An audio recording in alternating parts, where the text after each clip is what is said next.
All right, folks. Charlotte's Glory, the NASCAR Hall of Fame in the Queen City. And here is Hannah Thompson joining us from, I'm sorry, Hannah, you're in South Carolina? I'm in South Carolina, South right Carolina, outside of Charlotte. I got it right. We've been having some lively discussion this morning, so I apologize for the delay. But you go ahead and take your time. We've got plenty of time. If you want to go ahead and share your presentation.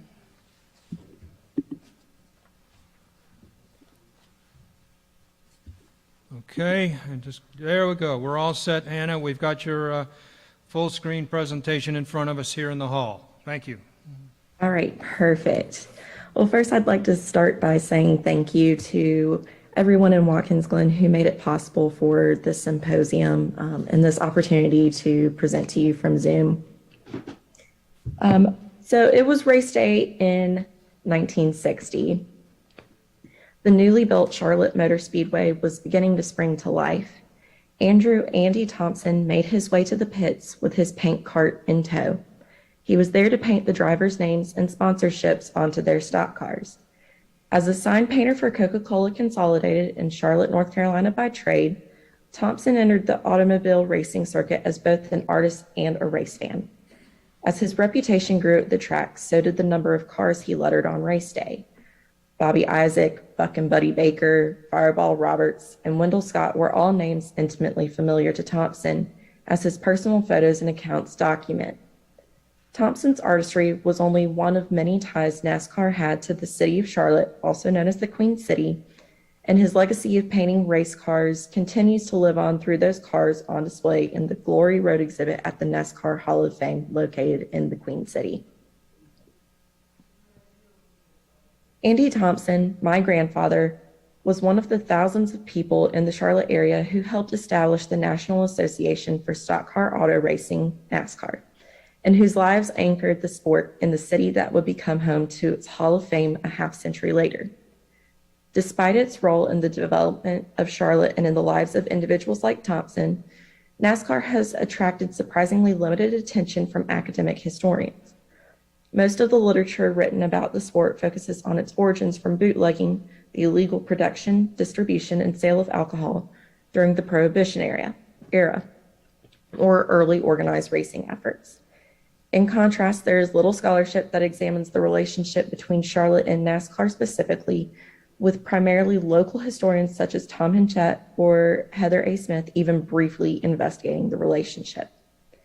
This lack of scholarship and attention to NASCAR within Charlotte is due, at least in part, to the simple fact that historians other than sports historians, such as Dan Pierce and Mark Howell, often marginalize sports history as a pop culture pastime rather than a rigorous academic discipline. I, in turn, seek to place Charlotte as a key player in motorsports, and especially NASCAR history throughout the last half century, and endeavor to answer why it took so long for a NASCAR Hall of Fame to be built.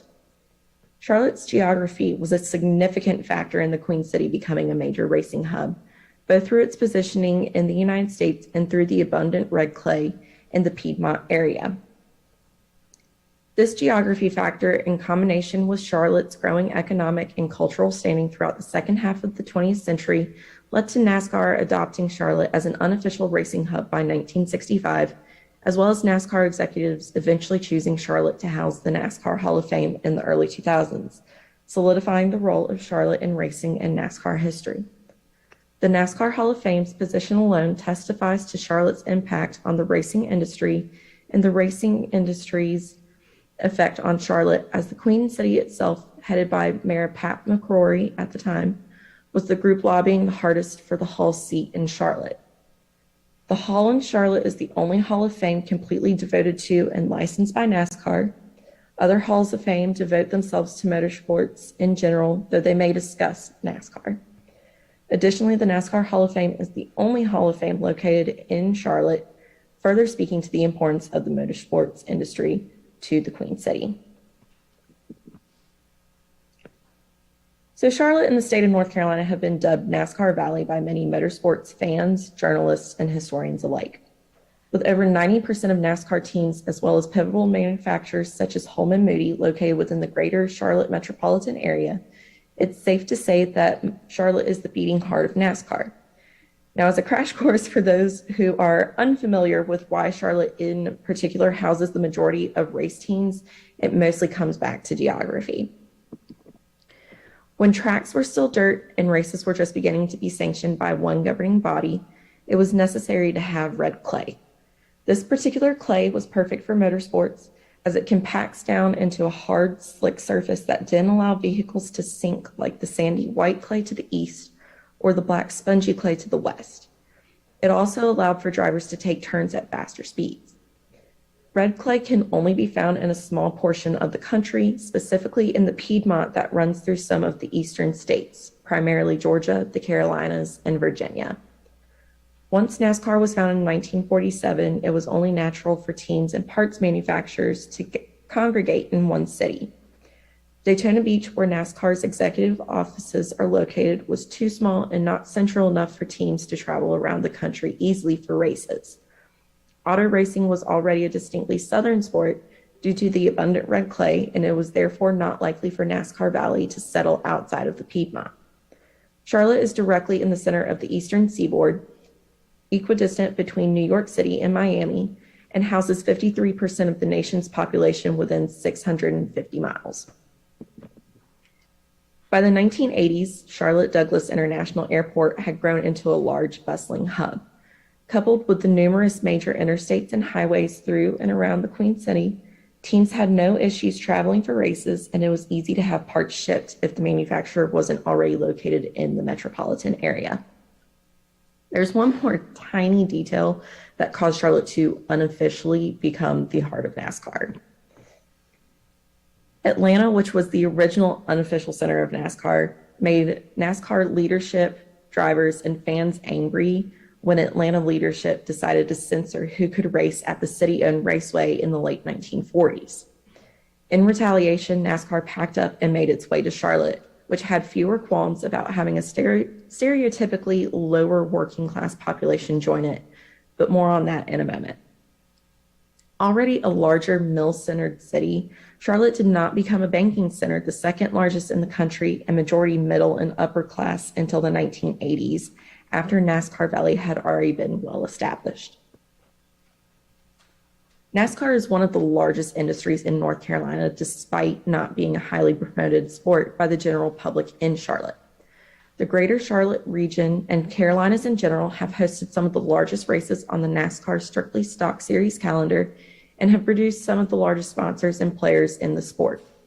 Sponsors like Firestone Tire and Rubber Company and STP, a motor oil company, found a niche area to test and promote their products.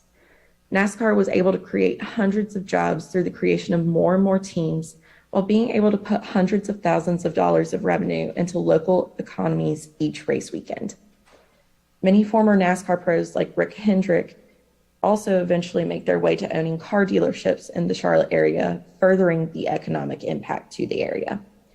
However, there are three main areas that NASCAR has an economic impact on Charlotte: Charlotte Motor Speedway, motorsport-related industries in the Charlotte region, and of course, the NASCAR Hall of Fame.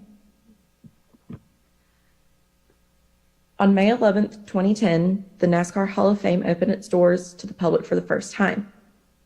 Seated almost at the very heart of Charlotte, North Carolina, the Hall of Fame remains committed to presenting the history of both competitive stock car and stock truck auto racing. Designed by IMK, architect of the glass pyramid in front of the Louvre in France and the Rock and Roll Hall of Fame in Cleveland, the hall is a beautiful modern building that contrasts with the rest of the Queen City's skyline of 1980s era high-rise buildings. In case you haven't had the opportunity to visit the hall yet, there are two central exhibits, Glory Road and the Hall of Honor, with the rest of the hall focusing on the STEAM aspects of NASCAR with interactives built in throughout to test your knowledge based on the surrounding exhibits and even an opportunity to place your driving skills against other visitors. So why does this matter? Why study the NASCAR Hall of Fame in particular when there are a multitude of motorsports halls of fame? The hall is unique in that it is the only one devoted solely to the commemoration and promotion of NASCAR and not motorsports in general. It is also an interesting case. It is not often that we can study a still young institution like the Hall. The last decade has seen a large number of changes for NASCAR and the Hall of Fame, particularly to the induction process and the added emphasis on STEAM education, making it an ideal time to examine the Hall and its progress since inception in 2001. When the NASCAR Hall of Fame was first proposed in the early 2000s, there was quite a bit of speculation surrounding where it would be placed. The final three contenders were Charlotte, Atlanta, and Daytona Beach, though Kansas City and Richmond were also considered in the early days. Compared to Atlanta and Daytona, Charlotte may not seem like the most logical place to put the Hall of Fame. However, as I stated earlier, Charlotte had already been dubbed NASCAR Valley decades prior to this announcement due to the high volume of motorsports activity within the area. The proximity of a large international airport and major interstate roadways assisted in placing NASCAR within the Queen City back in the 1960s and earlier days of NASCAR.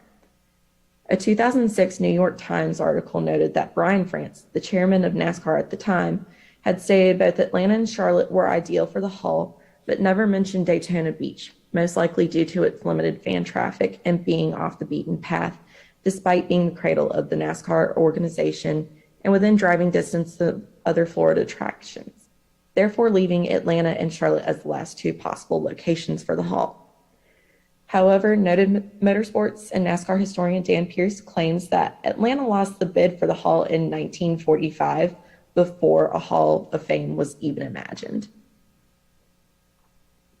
The event Pierce references is when Atlanta city officials and religious leaders cracked down on who would be allowed to drive in races at Lakewood Park, the city-owned raceway following World War II when bootleggers were still prominent drivers, promoters, and mechanics.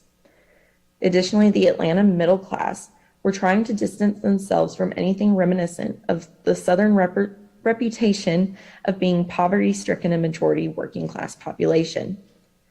Such stereotypes of NASCAR continue to plague the sport, but this particular instance solidified the fact that Atlanta had, on some level, irreparably harmed its relationship with the NASCAR organization in the mid-1900s. The attempted erasure of Atlanta's bootlegging history by city officials in the 1940s by means of banning former bootleggers from racing led to Atlanta's exclusion as the premier racing hub in the Southeast, as well as the seat for the Hall of Fame. Comparatively, the historic aspect of the positive relationship between Charlotte and NASCAR, the public funding guaranteed by city officials that NASCAR leadership was looking for, and the fact that over 90% of racing teams are also housed in and around the city, all ultimately resulted in NASCAR officials choosing Charlotte for the location of the Hall of Fame, as the officials felt that these reasons spoke to the true history of NASCAR, which is a large factor of the Hall of Fame's purpose.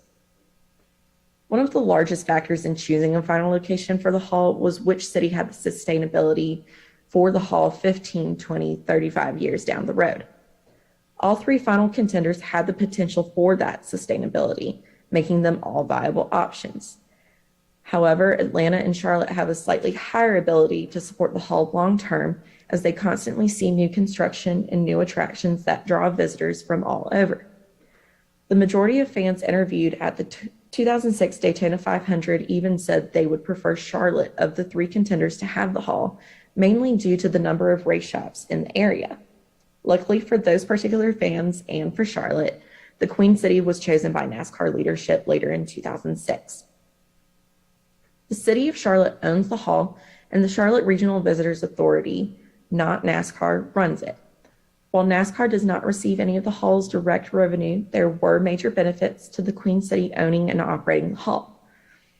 The Hall of Fame overall cost $189 million, which included the Hall, ballroom in the convention center, office space, and a parking deck. Charlotte guaranteed public funding to take care of the entire cost by raising the hotel occupancy tax by 2%, private bank loans, and through the selling of state-held land parcels, though NASCAR did end up purchasing the office space from the city and now run almost all of their media operations out of the Charlotte offices. NASCAR does, however, still receive the byproducts of increased fan activity within the city around races, as there are at least 2 races in Charlotte every year, as well as getting younger demographics involved with auto race culture through school and extracurricular group field trips. NASCAR also intended for the Hall of Fame to assist in increasing NASCAR's fan base to what it was before Dale Earnhardt's death. Though it is still difficult to gauge pure fan base versus visitors to the Hall, which includes school field trips, non-fan base groups, people using I-77 en route to Florida, travelers coming through Charlotte Douglas International Airport, and visitors to the convention center in the same complex as the Hall. The Hall's mission statement notes that the Hall aims to drive economic impact for the Charlotte region, honor the heritage and history of NASCAR, and cultivate loyalty for both the NASCAR Hall of Fame and NASCAR through delivering a multifaceted experience that is interactive, entertaining, educational, immersive, and engaging. While the statement is worded generally enough to address all audiences, it also aims specifically to create new fans through its third point to cultivate loyalty.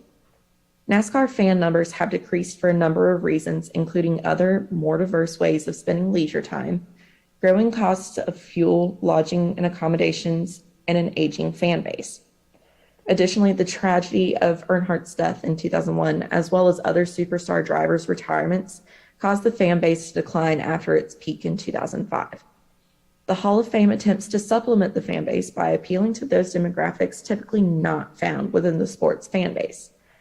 The CRVA, who run the Hall, were gracious enough to give me access to the fiscal reports since 2017, that there was some data from 2015 included in the 2017 report. Despite CRVA claims that visitor numbers have grown over the years, the reports show that visitor numbers have continually been decreasing at a marginal rate. For reference, the NASCAR Hall of Fame had over 275,000 visitors during its first full year in operation, with the number of visitors coming in second only to the Baseball Hall of Fame in Cooperstown, New York. In 2019, the last full financial year on record for the Hall, there were around 70,000 visitors, if my calculations are correct, though the CRVA is not specific about visitor numbers past the first year or two of the Hall's operation. As a point of reference, other sports Hall of Fames see anywhere from over double to quadruple that number of visitors in a year. However, the first 12 months after the NASCAR Hall of Fame reopened in September 2020 saw over 90,000 visitors, a roughly 35% increase over 2019's visitor numbers. And there is still room for that number to grow. There are almost 150,000 students in the Charlotte-Mecklenburg School District alone, which is where Charlotte and the Hall of Fame are located. For fiscal year 2021, the Hall of Fame saw just under 11,000 students, not exclusively from the Charlotte-Mecklenburg district, with this number continuously declining for the last several years. The pandemic and subsequent innovations museums have had to create because of the pandemic provide potential for the Hall's educational outreach to grow exponentially. Educational outreach and bringing in families as new visitors because of these students is vital to the ongoing sustainability of the museum, which was discussed in 2006 when choosing a final location for the Hall. The overall decrease in visitorship and educational programs could be from a multitude of factors such as lack of inclusivity and diversity in honorees, the slow change in certain exhibits such as Glory Road, which only changes every 3 years, or other cheaper educational opportunities in the area. The number of visitors to the NASCAR Hall of Fame has dropped off since the inaugural year, despite the Hall's staff increased awareness of Charlotte's largely middle-class population, with exhibits designed with diverse demographic engagement in mind. Because the middle-class population is not the primary demographic drawn to NASCAR as a sport, and by extension, its other attractions like the Hall, spaces like the Hall are an instrumental way of growing both knowledge and the fan base of the sport.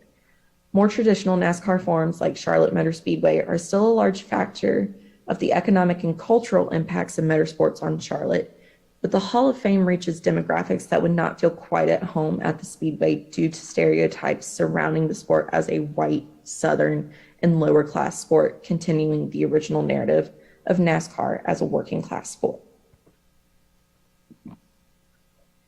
As of 2004, when this graphic in front of you was printed, There were more than 400, almost 700 by 2012, motorsports-related businesses in the Charlotte region, 90% of NASCAR teams in the Charlotte region, and 2,750 motorsports industry jobs in the Charlotte region.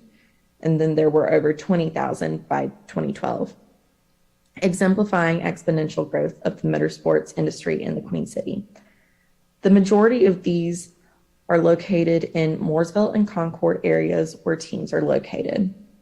Likewise, the motorsports industry in the state of North Carolina in 2003 had 12,292 jobs directly related to the motorsports industry, created 24,406 new jobs in North Carolina, and generated over $5 billion in revenue, a steady figure for at least the last 20 years, with salaries for those in the motorsports industry in the top 3.6% of highest earnings.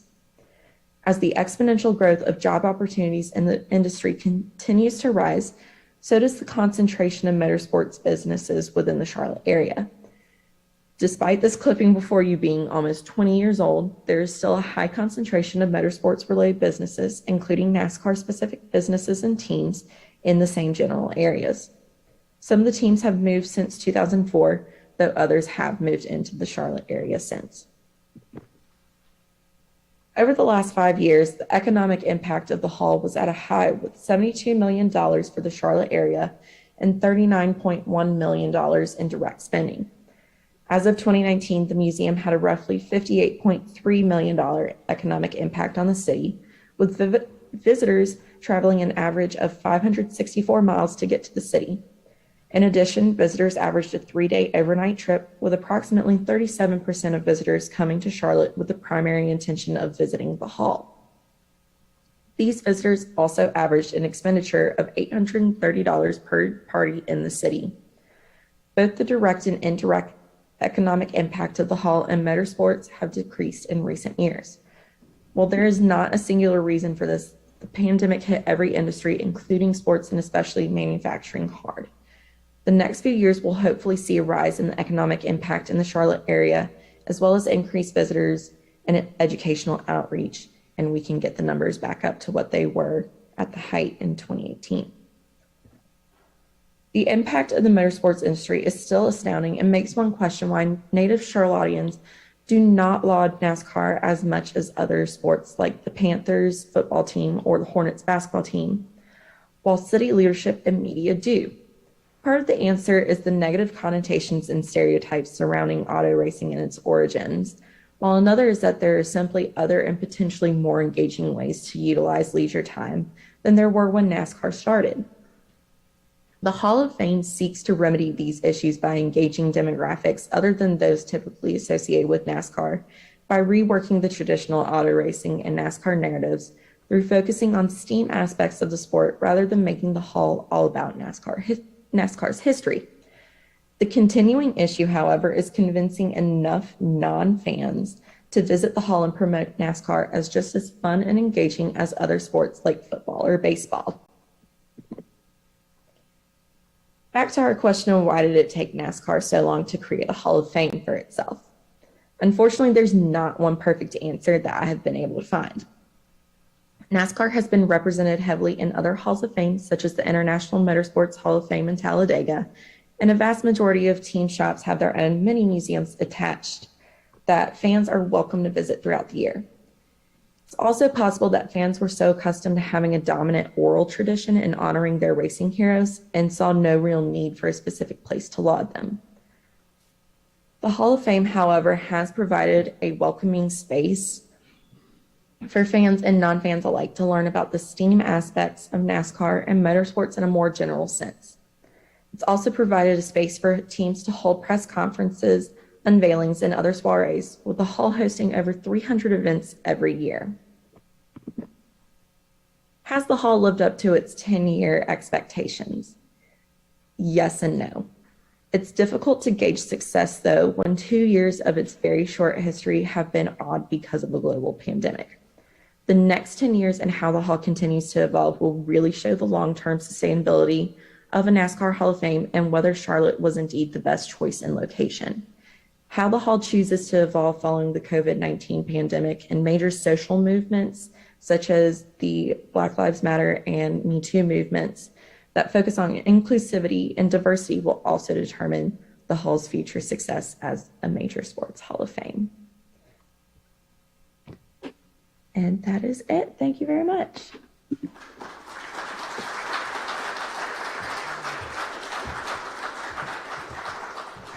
Thank you, Hannah. Thank you. Any questions from the audience? Would you mind walking up? Hannah, for the best audio question and answer procedures here, we're having the person asking the questions come up to the podium. So otherwise you're not going to hear it. I'm going to have to repeat it on and on. Yes, state your name, please. I'm Tom Schmay. I was Executive Director of the National Sprint Car Hall of Fame and Museum in Knoxville, Iowa for 19 years and then curator for another 9. Our perception at the time that Charlotte was successful in getting the bid was that it was a absolute low-ball application, that there was no way that it was financially sustainable. Just sitting here today, I brought up an article in the Charlotte Observer, October 16th, 2019, by Jen Rothacker. The title is "Everybody is Losing Money on the NASCAR Hall of Fame." It talks specifically about the dollars and the deals with NASCAR to waive, some of the revenue. It says right in the article in the Charlotte Observer that the Hall of Fame lost $1 million each year for the first 5 years. Do you know? I mean, you said that it's hard to get those financials now, but even pre-pandemic, do you know what it was losing in a year or what it was making in a year? I do not know the specific numbers. CRVA has been very close-lipped on all of their financial records. I do know that they promote the Hall of Fame as being one of their most successful, take that how you will, endeavors that they run. They run some of the major entertainment centers within the city. I do know that the earlier years they were losing money at the Hall of Fame. It's continued to be a struggle. I think part of that is that it's because the city itself is running the Hall of Fame and it is not a NASCAR run entity. Okay, thank you. Thanks. Anyone else? Anyone else? Okay, Hannah, I think you covered it all. Excellent. Thank you very much. Thank you very much. Thank you again. And I hope next time you can come here in person. So keep us in mind. All right, you Yes. take care. All right, thank you again. Bye-bye.